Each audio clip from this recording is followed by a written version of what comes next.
Imagine building a music empire worth millions, shaping culture for decades, and then watching it crumble in a courtroom. That's the shock behind today's story. Sean "Diddy" Combs, acquitted of the most serious charges, but still found guilty on 2 counts that could change his life forever. Since May 5th, inside a packed federal courtroom in New York, Sean Combs stood accused of 5 criminal charges: racketeering conspiracy, 2 counts of sex trafficking by force or coercion, and 2 violations under the Mann Act, transporting individuals for prostitution. Prosecutors painted a picture of a decades-long empire of manipulation and abuse, parties labeled as freak-offs, coercion masked as glamour, and disturbing videos. They called it organized crime hidden in plain sight. But the defense? They didn't deny the drugs. They didn't deny the chaos. What they did say was this: it was messy, it was toxic, but it was always consensual.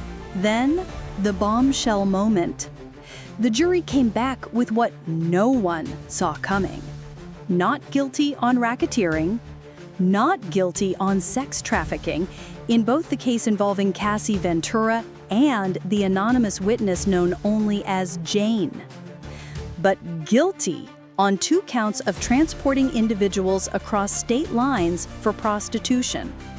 So while Diddy dodged the most explosive accusations, he still faces up to 20 years, 10 for each guilty count. But federal guidelines? They suggest a much lighter sentence, likely between 15 to 21 months. When the verdict hit, Diddy collapsed to his knees. He prayed, he cried, he hugged his family, and in the middle of that emotional swirl, one sentence left people stunned: "I'll be home soon." His lawyers moved quickly, asking the judge to grant him release with $1 million in bail while they await sentencing. But prosecutors, they pushed back, saying Combs poses a flight risk and should stay behind bars. The reactions were immediate. Cassie Ventura, who testified in harrowing detail, thanked the court and praised the courage it took to go through the trial. Actress Rosie O'Donnell went public with her outrage, calling the split verdict a slap in the face to survivors, and warning that wealth still shields too many. But then came 50 Cent. Not only did he mock the verdict, he used it to promote his upcoming Netflix docuseries on Diddy. Outside the courtroom, chants of "Free Puff" erupted. It was chaos, passion, confusion, a nation divided. Diddy remains in custody, waiting for the judge to rule on bail. Sentencing will happen in the coming weeks, and legal experts predict he could serve around a year and a half in federal prison, assuming no appeals change the outcome.